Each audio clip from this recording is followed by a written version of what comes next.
समरकंद में वाक़ एक आसेब ज़दा होटल का शाखसाना। पूरे कॉरिडोर में इंसानी कटे सर उड़ते फिर रहे थे और इनमें से निकली हुई नसें हवा में झूल रही थीं। जिस्म पर लर्जा तारी कर देने वाले मनाजिर। ओरिएंट होटल का शुमार समरकंद के शहर में बहुत खूबसूरत और महंगे होटलों में होता था। इसमें एक रात बसर करने के लाखों रुपए अदा करने पड़ते थे और इसके लिए 1 माह पहले बुकिंग करवानी पड़ती थी। बुनियादी तौर पर समरकंद एक सहराई मुल्क है, एक बड़े पैमाने पर पहाड़ी सिलसिला जो ब्लेड माउंटेन के नाम से जाना जाता है।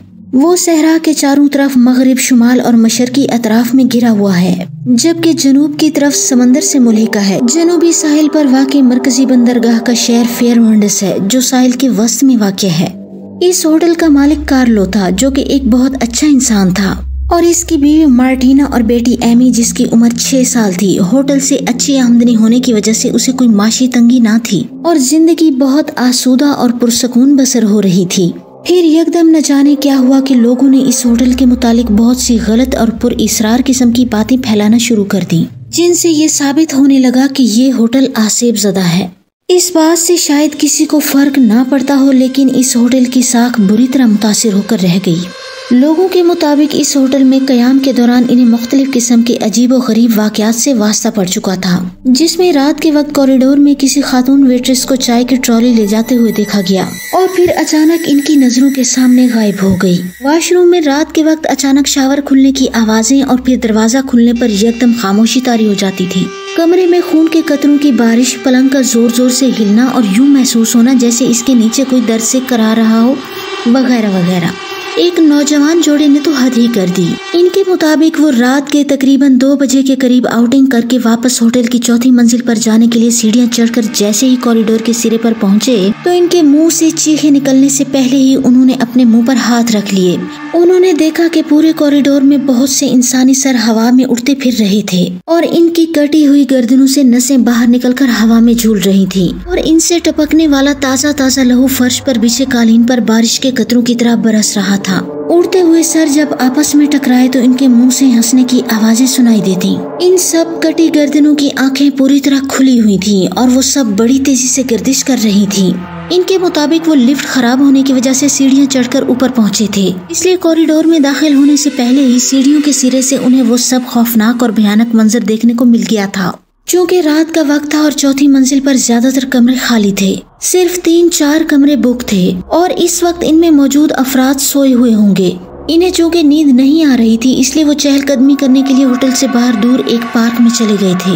इनके मजीद बताने पर कि वो अभी सकते किसी कैफियत में खड़े वो दिल दहला देने वाला मंजर देख रहे थे कि अचानक जैसे चाबी वाला खिलौना चाबी खत्म होने पर रुक जाता है, वैसे ही वो तमाम कटे हुए सर फिजा में ठहर गए। लेकिन अब इनकी सुर्ख आंखों में गुस्सा था। वो बड़े भयानक अंदाज में इन दोनों की तरफ ही घूर कर देख रहे थे। ये देखकर हमारी खौफ से हालत पतली हो गई जब वो सब सर एक कतार की सूरत में बंदूक से निकली गोली की तरह इनकी जानिब बढ़ने लगे। अब इनकी आंखों से तेज रोशनी के धारे भी निकल रहे थे। इससे पहले कि वो हमारे नजदीक आकर हमसे टकराते, हम दोबारा वापस पलटे और तेजी से सीढ़ियां उतरते हुए और खौफ से चीखते चिल्लाते नीचे लाउंज में पहुंच गए। डर और खौफ की वजह से हमें पसीने आ रहे थे और हमारे मुंह से आवाज तक ना निकल रही थी। लाउंज में सन्नाटा फैला हुआ था, हत्ता के काउंटर पर मौजूद शख्स जिसकी नाइट ड्यूटी थी वो भी गायब था, या शायद किसी काम की वजह से कहीं गया हो। इसी दौरान यकदम हमें यूं महसूस हुआ जैसे हमारे पीछे सीढ़ियों की तरफ से वही हंसने की आवाजें हमारा पीछे करती हुई चली आ रही हूँ। ये देखकर हम अंधाधुंध भागते हुए होटल के मेन गेट से निकलकर बाहर सड़क पर आ गए। हम दोनों के चेहरों की रंगत यूं पड़ गई थी जैसे किसी ने सिरंज से सारा लहू खींच लिया हो। खौफ की वजह से हमारे जिस्म कांप रहे थे। रात के वक्त सड़क पर ज्यादा गाड़ियां नहीं थी और दूर दूर तक कोई पुलिस वाला भी दिखाई नहीं दे रहा था। हमारे मोबाइल फोन भी कमरे में ही थे। आउटिंग की वजह से इन्हें साथ ले जाने की जरूरत ना समझी थी। हम काफी देर तक वहीं खड़े रहे और होटल के अंदर की जानिब देखते रहे, लेकिन अभी तक काउंटर पर कोई दिखाई ना दिया। अपनी सांसें बहाल करने के बाद जब हमारी तबीयत जरा संभली तो हमने एक टैक्सी को रोककर उसे नजदीकी पुलिस स्टेशन ले जाने का कहा, ताकि वहाँ से मदद लेकर कम से कम होटल इंतजामिया को इस वाकया के मुतालिक आगाह करने के साथ साथ होटल के कमरे से अपना सामान भी उठाया जा सके। ये सोचकर हम पुलिस स्टेशन जा रहे थे। टैक्सी की सीट से अपने सर टिकाए हमारी नजरों के सामने वही खौफनाक मंजर घूम रहा था। थोड़ी देर में हम पुलिस स्टेशन पहुंच गए और फिर कुछ ही देर में हम एक पुलिस मोबाइल के साथ वापस होटल में पहुंच गए। पुलिस के होटल के अंदर दाखिल होते ही न जाने काउंटर मैन कहां से नमूदार हो गया। उसके पूछने पर जब पुलिस ने उसे तमाम हकीकत बताई तो वो मशकूक नजरों से हम दोनों की तरफ देखने लगा। इसके देखने का अंदाज यूं था जैसे उसे हमारी दिमागी हालत पर शक हो, लेकिन हमारे यकीन दिलाने और ऊपर की मंजिल पर जाकर खून से भरे कॉरिडोर को देखने के लिए जोर देने पर हम सब पुलिस के साथ साथ चौथी मंजिल पर जा पहुँचे। तो वहाँ का मंजर देखकर हमें खुद अपने पागल होने का यकीन होने लगा, क्योंकि वहाँ खून का एक कतरा तक मौजूद न था और वो तेजी से घूमते हुए कटे सर भी गायब थे। हम हैरत से आंखें फाड़े कॉरिडोर और कालीन की तरफ देख रहे थे और हमारे साथ खड़े तमाम लोग हमें गुस्से और तंजिया नजरों से देख रहे थे। इन सब का अंदाज ऐसा था जैसे अभी कुछ ही देर में वो हम दोनों को पागल खाने भिजवा देंगे, लेकिन हमने इनकी नजरों की परवाह न करते हुए इनके सामने कमरा खोलकर अपना सामान उठाया और फौरी तौर पर होटल का कमरा छोड़ दिया और दोबारा इस होटल की तरफ कभी रुख न किया। इसी तरह कुछ और लोगों ने अपने मुशाहिदात बताए कि रात में अक्सर होटल की छत की मुंडेर पर सफेद लिबास में मलबूस एक लड़की को घूमते देखा गया था, जिसके हाथों की उंगलियों में लंबे और नुकीले नाखून दूर से ही वाज़े दिखाई देते थे और फिर देखते ही देखते वो अचानक धुआं बनकर फिजा में तहलील हो जाती थी। ऐसा अक्सर देखा गया था। एक जोड़े ने बताया कि होटल में रिहाइश के दौरान वॉशरूम के कमोड में इसका ढक्कन उठाने पर अचानक इन्हें इसके अंदर किसी औरत का सर दिखाई दिया, जिसकी गर्दन से निकलने वाले खून से तमाम कमोड भरा हुआ था और वो अपनी आंखें खोले ऊपर की जानिब देख रही थी। इसकी आंखों की पुतलियां सफेद थीं। ये मंजर देखने के बाद उन्होंने फौरी तौर पर होटल छोड़ दिया। एक और जोड़े के मुताबिक उन्होंने अपने कमरे में रात के वक्त एक बच्चे को कमरे के कोने में बैठे हुए देखा, जो सर झुकाए यूं बैठा था जैसे कुछ सोच रहा हो। इसके जिस्म की खाल सफेद रंग की थी और इसने एक लंगोट बांध रखा था। फिर यकदम इसने अपना सर ऊपर उठाया और अपनी बेनूर आंखों से इनकी जानिब देखने लगा।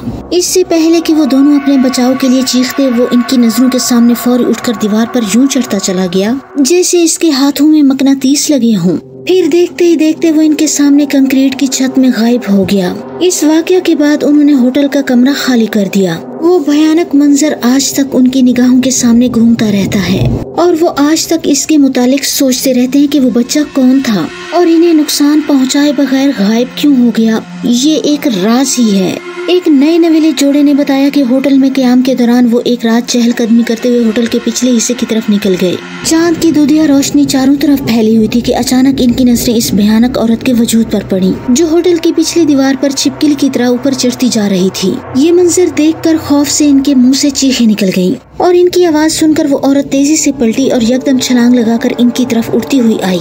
लेकिन इससे पहले कि वो इनके नजदीक पहुंचकर इन्हें कोई नुकसान पहुंचाने की कोशिश करती, वो चीखते हुए तेजी से होटल के सामने के रुख भागे और सीधे अपने कमरे से सामान उठाकर ऐसे पलटे के दोबारा कभी इस होटल की तरफ रुख नहीं किया। लोगों की इस तरह की बातों में क्या सदाकत थी, इसके बारे में तो खुदा ही बेहतर जानता था। लेकिन मकामी पुलिस ने जबरदस्ती ये होटल खाली करवाकर उसे आसेब ज़दा होटल करार देकर हमेशा के लिए बंद करवा दिया। होटल को जीवाल पजीर होते देखकर इसके मालिक कार्लव ने दिल बर्दाश्ता होकर एक रोज होटल के सामने खुद को आग लगाकर खुदकुशी कर ली। ये देखकर लोगों को होटल के मुतालिक सुनी हुई बातों पर यकीन होने लगा और उन्होंने वहां से गुजरना छोड़ दिया। अक्सर लोगों ने रात के वक्त बंद होटल की आखिरी मंजिल की छत पर चांद की रोशनी में होटल के मालिक को टहलते हुए देखा था, जो उनके देखते ही गायब हो जाता था। पुलिस के मुताबिक उन्होंने अपने जासूस होटल के अंदर भेजे थे, जहां से इन्हें होटल के मालिक के एक खास कमरे से कुछ दस्तावेजात मिली थीं, जो एक बोसीदा से लिफाफे में सरबमोहर थीं। इन दस्तावेजात में कार्लव ने अपने स्कॉटलैंड के एक देरीना दोस्त को ये बताने की कोशिश की थी कि कुछ अरसा से उसे अपने होटल के अंदर कुछ पुरइसरार किस्म के वाकयात दिखाई देने लगे थे। चूँकि इसके होटल का मामला था, इसलिए इसने किसी से भी इस सिलसिले में मदद लेने का इरादा तर्क कर दिया था। इन कागजात में इसने ये तक बताया था कि आज से 10 साल पहले इस होटल की जमीन पर एक काला इल्म करने वाला माहिर रहता था। इसने यहाँ अपना आस्थाना बनाया हुआ था। वो अपनी शैतानी ताकतों से गलत काम लेता था, जिसकी शिकायत हुकूमत से की गई तो इंतजामिया ने उसे इसके मुतबादिल शहर से जरा दूर जगह देने की पेशकश की। तो इसके इनकार करने पर हुकूमत को जबरदस्ती उसे वहाँ से उठाना पड़ा, लेकिन जाते जाते इसने हुकूमत को धमकी दी कि वो एक दिन इस जगह को दोबारा हासिल करेगा। कार्लव के मुताबिक इसके होटल में होने वाले पुरइसरार वाकयात के पीछे इसी शैतानी हथकंडे कणु का हाथ होगा, जो उसे अक्सर दिखाई देते थे। कागजात से लगता था कि वो इन्हें अपने दोस्त तक ना पहुंचा सका था और इसके पास ही महफूज रखे रह गए थे। इन कागजात को पढ़कर पुलिस ने यही अंदाजा लगाया कि हो न हो होटल में होने वाले इन तमाम पुरअसरार वाकयात के पीछे इसी काले इल्म के माहिर का हाथ होगा और इसी ने सबको खौफजदा करके वहाँ से भागने पर मजबूर किया होगा। और हकीकत में वो अपने मकसद में कामयाब भी हो गया कि इसने न सिर्फ अपनी जगह दोबारा हासिल कर ली बल्कि होटल के मालिक से अपना बदला लेते हुए उसे खुदकुशी पर भी मजबूर कर दिया। इससे वाकिफ होने के बाद पुलिस ने एक बोर्ड पर आसिफ ज़दा होटल लिखवा कर होटल के मेन गेट के सामने नस्ब करा दिया और लोगों को वहाँ से दूर रहने की सख्त हिदायत भी कर दी। आज भी इस होटल के अंदर से कभी कभार रात के वक्त चीखों की आवाजें सुनाई देती हैं। इंतहाई भयानक और खौफ में डूबी चीखें। Horror Stories, and thanks for watching.